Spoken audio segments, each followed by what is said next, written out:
Ceci est une cathédrale dans le sud de la France, dans une ville appelée Narbonne. Cette cathédrale, comme beaucoup d'autres cathédrales, a été conçue par les chevaliers templiers et leurs sympathisants. Maintenant, nous savons à travers les confessions des Templiers qu'ils étaient impliqués dans des rituels de magie noire.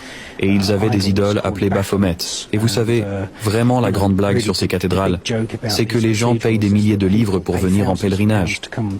Ils viennent d'Allemagne, de Yougoslavie ou de partout, et ils payent des milliers de livres pour des pèlerinages jusqu'à ces cathédrales du sud de la France.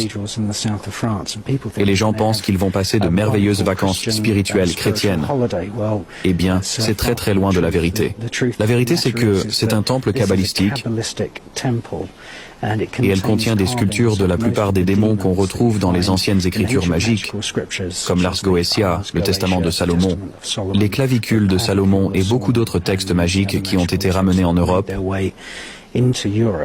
depuis l'ancienne Babylone, l'ancienne Childéa qui est une province de Babylone, et de Suméria.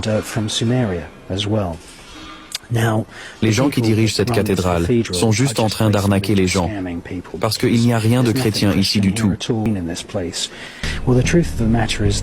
La vérité, c'est que beaucoup de gens qui prétendent être des cardinaux, des prêtres ou des membres de l'Église catholique sont en fait impliqués dans des rituels de magie noire. Il existe toutes sortes de choses telles que des messes noires. La messe noire est exactement la même que la messe catholique, sauf que tout est inversé. Et au lieu de prier Jésus ou Dieu, ils prient Satan et Lucifer.